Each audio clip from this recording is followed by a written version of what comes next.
जेमिनाइज यानी कि मिथुन राशि वाले लोगों के लिए फरवरी के महीने में the first thing I want to say is control your energies और कंट्रोल योर पावर्स या कंट्रोल योर एंगर। आपका जो गुस्सा है या आपकी जो एनर्जीज है उसे कोशिश कीजिए आप नियंत्रित कीजिए इस महीने के अंदर, क्योंकि कहीं ना कहीं पे आउटबर्स्ट नहीं हो।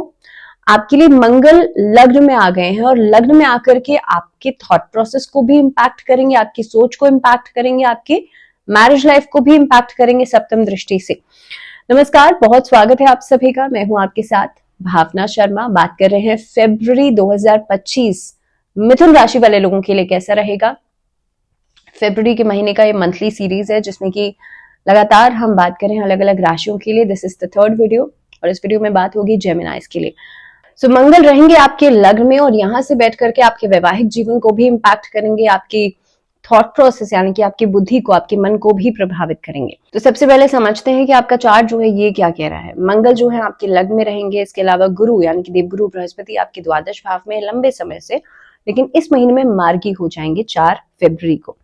शुक्र राहु का कंजंक्शन होगा यहाँ पे आपके 10th हाउस में। अगेन शनि और बुध का कंजंक्ट होगा आपके नवम भाव में यानी कि भाग्य स्थान में, और सूर्य जो है महीने की शुरुआत में रहेंगे अष्टम भाव में, 12 तारीख को चले जाएंगे नवम भाव में, और तकरीबन 12 तारीख के आसपास जो बुध हैं वो भी चले जाएंगे यहाँ से आपके दशम भाव में, नवम भाव से दशम भाव में ट्रैवल कर जाएंगे।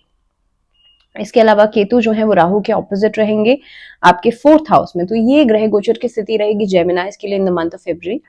सबसे पहले आपका जो वर्क प्लेस है उसको हम समझते हैं। तो शुक्र और राहु का कंजंक्ट है यहाँ पे आपके 10th हाउस में। दैट मीन्स ये महीना एक्सपेंशंस दे रहा है। इस महीने के अंदर आप देखेंगे क्योंकि शुक्र जो है वो खासतौर पे आपके पंचम के लॉर्ड हैं, 10th हाउस में बैठे हैं राहु के साथ। थोड़ा बहुत, क्योंकि राहु तो लंबे समय से बैठे ही हैं आपके 10th हाउस में, लेकिन जब यहाँ पे शुक्र आ गए हैं तो ऐसे लोग जो कि ग्लैमर लाइन से जुड़े हुए हैं, मीडिया लाइन से जुड़े हुए हैं, या फिर कहीं ना कहीं पे आर्ट से, कला से जुड़े हुए हैं, ऐसे लोगों को अलग तरह का एक्सपेंशन मिलेगा। इस महीने के अंदर आपको ऐसी अपॉर्चुनिटीज मिलेंगी, आप अपने काम में बहुत हद तक लिमिटलेस तरीके से आगे बढ़ने के आपके पास ऑप्शंस रहेंगे। दैट मीन्स इस महीने में आपको आपके काम की तारीफ हो सकती है, काम के लिए नई अपॉर्चुनिटीज मिल सकती हैं, यहाँ से ट्रैवल करने का मौका आपको मिल सकता है। सो ओवरसीज भी काम को आप फैला सकते हैं, लेकिन कहीं ना कहीं पे बिना वजह की डिस्ट्रैक्शंस बीच बीच में आ सकती हैं। पॉसिबली अगर मैं टाइम पीरियड की बात करूं तो लगभग आपके लिए 4th ऑफ फरवरी से लेकर के लगभग 12 फरवरी तक का फेज, इस फेज के अंदर बहुत बड़े डिसीजंस लेने से बचेगा। अगर आप ले भी रहे हैं तो बहुत सोच समझ के, धैर्य रख के कीजिएगा। किसी से अगर आप सलाह मशवरा ले रहे हैं तो वो पर्सन जो है, वो इंसान जो है वो ट्रस्टवर्दी होना चाहिए। ये छोटी छोटी बातों को आप दिमाग में रखिएगा, उसके बाद आप आगे बढ़ सकते हैं। लेकिन हाँ, बिना सोचे समझे या जल्दबाजी में बहुत इम्पल्सिवली डिसीजंस लेने से बचेगा, because Rahu is again sitting in the 10th house. इसके अलावा अगर मैं गुरु की पोजीशन देख रही हूँ तो गुरु तो लंबे समय से बैठे ही हैं 12th हाउस में, लेकिन अब मार्गी हो जाएंगे। तो इस महीने के अंदर आप देखेंगे काम को फैलाने का एक तरीका, या अगर आप बिजनेस करते हैं तो ऐसी स्थिति में भी, क्योंकि सप्तम भाव के लॉर्ड हैं बृहस्पति, तो अपने बिजनेस को एक्सपैंड करने के जो चांसेस हैं, जो प्रोस्पेक्ट्स हैं, वो इस महीने में बनते हैं। इस महीने के अंदर पार्टनरशिप के हिसाब से चीजें बहुत फ्लरिश करेंगी। नए लोगों से मुलाकात तो आप कर ही सकते हैं, लेकिन किसी नए व्यवसाय की, नए कारोबार की शुरुआत कर सकते हैं। कुछ नई डील्स इस हफ्ते, इस पूरे महीने में फाइनलाइज हो सकती हैं। पैसे के हिसाब से पैसे को इन्वेस्ट करेंगे और आउटपुट जो है वो भी आपको बहुत अच्छा मिलेगा, क्योंकि शुक्र अगेन 10th हाउस में बैठे हैं, तो आपके काम की तरफ से अच्छा खासा पैसा आप कमा सकते हैं। लेकिन बिना वजह की आसपास के लोगों की बिना वजह की एडवाइसेस से बचिएगा। अगेन अगर यहाँ पे बात की जाए आपके लिए नवम भाव को देखें तो शनि और बुध, महीने की शुरुआत में शनि और बुध आपके नवम भाव में बैठे हैं। अब यहाँ पे सिचुएशन ऐसी रहेगी, जो लोग कम्युनिकेशन के डिपार्टमेंट से जुड़े हुए हैं, काउंसलिंग का काम करते हैं, लाइजनर्स हैं, या फिर कंसल्टेंसी का काम करते हैं, ऐसे लोगों के लिए ये समय जो है कहीं ना कहीं पे एक ट्रांजिशन का फेस हो सकता है। दैट मीन्स लगभग 20 फरवरी तक आपके लिए परिस्थितियां ऐसी बन सकती हैं कि आप अपने काम को एक अलग लेवल पर लेकर के जा सकते हैं। दैट मीन जितनी आप मेहनत करेंगे उस हिसाब से आपको रिजल्ट्स मिलेंगे। But if you are not actually working hard, यानी कि भाग्य आपका साथ देगा, बस जरूरत है तो आपको सही दिशा में मेहनत करने की। तो इस महीने के अंदर आपके पास अपॉर्चुनिटीज होंगी, आपके पास रिसोर्सेज होंगी, आपके पास समय होगा, सिर्फ और सिर्फ इंप्लीमेंट करने की देर है और आपको आइडियाज लगाने की देर है। लेकिन 20 तारीख के बाद परिस्थितियों में थोड़े से बदलाव होंगे, थोड़ी सी सिचुएशंस आपके लिए बदलेंगी, या फिर यूं कहूं कि थोड़ी डिफिकल्टी बढ़ जाएगी। अगर बात की जाए रिलेशनशिप्स की, तो देखिए सबसे पहले आपके वैवाहिक जीवन की बात करें तो सप्तम भाव के लॉर्ड तो लंबे समय से बैठे ही हैं देवगुरु बृहस्पति द्वादश भाव में, लेकिन इस महीने में हो जाएंगे मार्गी। कोई मांगलिक कार्य करवा सकते हैं आप अपने जो स्पाउस हैं उनके साथ, कहीं बाहर घूमने फिरने जा सकते हैं, किसी विदेश यात्रा पर जा सकते हैं ये महीना। लेकिन मंगल जो है आपके लग्न में बैठ करके सप्तम दृष्टि से आपके सप्तम भाव को भी देख रहे हैं। तो एक चांस यहाँ पे ये भी बनता है कि आपके वैवाहिक जीवन में थोड़ा सा तनाव मंगल की वजह से देखा जा सकता है, क्योंकि मंगल की सप्तम दृष्टि आपके सप्तम भाव पर पड़ रही है, जिसकी वजह से आप देखेंगे ईगोइस्टिक इश्यूज या बार बार छोटी छोटी बातों को लेकर के क्लैशेस उठ सकते हैं। इसके अलावा ये तो गोचर की कुंडली की बात है, गोचर की स्थिति की बात है। अगर आपकी लग्न कुंडली में भी, किसी की स्पेसिफिक कुंडली में भी, इंडिविजुअल कुंडली में भी अगर लग्न में मंगल है, सप्तम में मंगल है, या सप्तम पे मंगल की दृष्टि पड़ रही है, या 7th हाउस में राहु है, तो भी आपके लिए प्रॉब्लम्स इस महीने में वैवाहिक जीवन के हिसाब से बढ़ सकती हैं। लेकिन अगेन ये जो परिस्थितियां बनेंगी ये बीच बीच में बनेंगी, ऐसा नहीं है थ्रू आउट द वे आपके लिए पूरा महीना परेशानी भरा ही रहेगा, क्योंकि देवगुरु बृहस्पति जो है वो भी अब मार्गी होने जा रहे हैं, तो बीच बीच में परस्परता भी रहेगी। लेकिन हाँ, थोड़े से ट्विस्ट एंड टर्न्स जो है वो ये महीना लेकर के आएगा।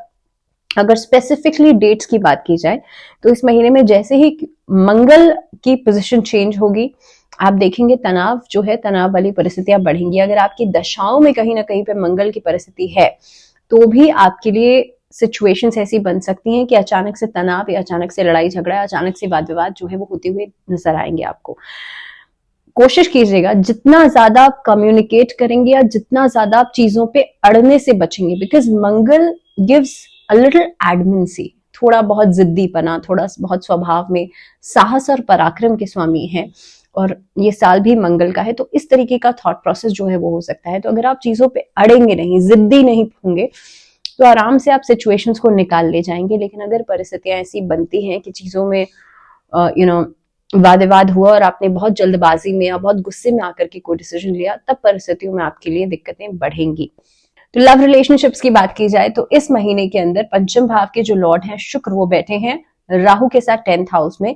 ये महीना हो सकता है आपके काम की वजह से जो एक व्यस्तता है वो बढ़ेगी, जो बिजनेस है वो बढ़ेगी, जिसके कारण आप अपने लव पार्टनर्स को समय थोड़ा कम देंगे, लेकिन एक स्टेबिलिटी रहेगी, एक रिस्पॉन्सिबिलिटी जो है वो रहेगी, एक परस्परता जो है वो रहेगी। लेकिन अगेन नए रिश्तों की शुरुआत भी हो सकती है लगभग 15 फरवरी के बाद से। अगेन जो ऑलरेडी चलते हुए लव रिलेशनशिप्स है उसमें अगर पुरानी कोई वाद विवाद या पुरानी कोई मिसअंडरस्टैंडिंग चल रही थी तो उसे आप क्लियर आउट कर सकते हैं इस महीने के अंदर, या पुराने लव पार्टनर्स जिनसे आपके कोई शॉर्ट टर्म ब्रेकअप्स हो गए थे वो इस महीने में वापस आ सकते हैं।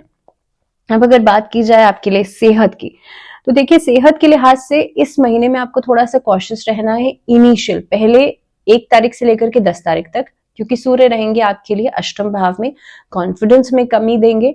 इसके साथ साथ ही कहीं ना कहीं पे आप स्वास्थ्य को लेकर के थोड़ा सा नेग्लिजेंस बरत सकते हैं, यानी कि लापरवाही बरत सकते हैं, और जब स्वास्थ्य को लेकर के लापरवाही बरतेंगे तो बार बार डॉक्टर्स के पास विजिट हो सकते हैं। ये कोई बड़ी बीमारी या बड़ी कोई परिस्थिति को खराब करने के लिए नहीं है, ऐसी कोई बड़ी परेशानी आती हुई नहीं नजर आती है, लेकिन हाँ छोटे छोटे इश्यूज के लिए मौसमी बीमारियों की वजह से डॉक्टर्स के पास विजिट हो सकता है।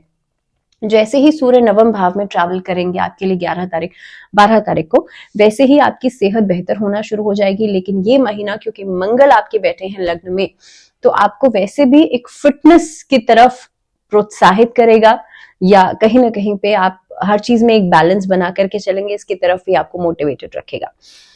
अगर इस महीने में बात की जाए आर्थिक स्थिति की, तो देखिए पैसा आएगा, जरूर आएगा, लेकिन इस महीने के अंदर जितना आप अपनी इन्वेस्टमेंट पर ध्यान देंगे उतना आपके लिए अच्छा रहेगा। शेयर मार्केट में इन्वेस्ट करना आपके लिए फायदा लेकर के आ सकता है, लेकिन in the long run. Secondly, ये महीना पार्टनरशिप्स के लिहाज से बहुत बढ़िया रहेगा, लेकिन पार्टनरशिप्स जो है वो 15 तारीख के बाद कीजिएगा।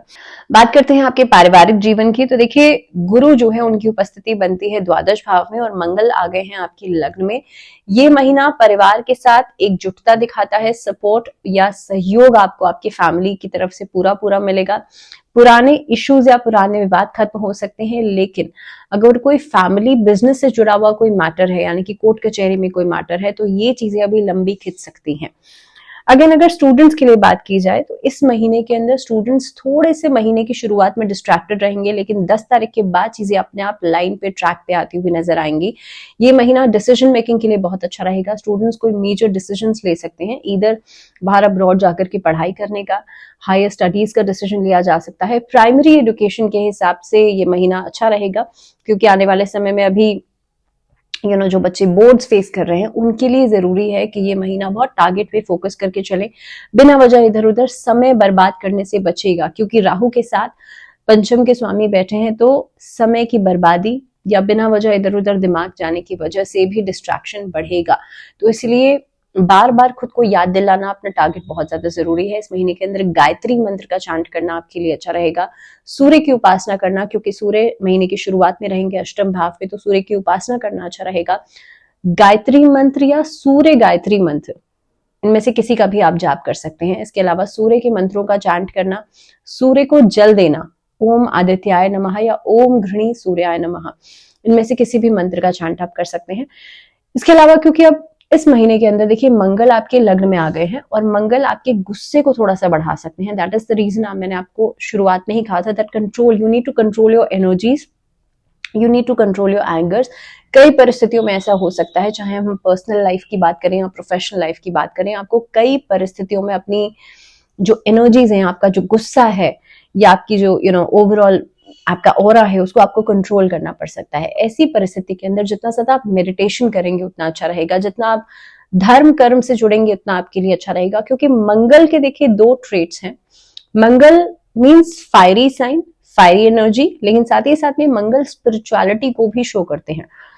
ये महीना आपके लिए बहुत अच्छा मुझे लगता है कि एक अपॉर्चुनिटी है आपके लिए, कि महाकुंभ जो है वो भी अभी प्रयागराज में लगा हुआ है, तो आप महाकुंभ में जरूर जाइए। अगर आप महाकुंभ में नहीं जा सकते हैं तो घर पर बैठ करके ही आप गंगा जल से स्नान जरूर करें, या कोशिश करें कि आप कुछ समय बैठ करके ध्यान जरूर करें, ये आपके लिए बहुत इंपॉर्टेंट है। कलश अपने घर के नॉर्थ ईस्ट डायरेक्शन में या नॉर्थ डायरेक्शन में जल से भर के जरूर रखें। तो ये कुछ रेमेडीज हैं, छोटी छोटी चीजें हैं, छोटी छोटी प्रैक्टिसेस हैं जो कि आप इस महीने में कर सकते हैं। इसी के साथ मिथुन राशि वाले लोगों के लिए फिलहाल इस वीडियो में इतना ही। अगले वीडियो में हम बात करेंगे कर्क राशि यानी कि कैंसरियंस के लिए पूरा महीना कैसा रहेगा। तब तक के लिए दीजिए इजाजत, ध्यान रखिए अपना, stay tune and stay healthy. नमस्कार।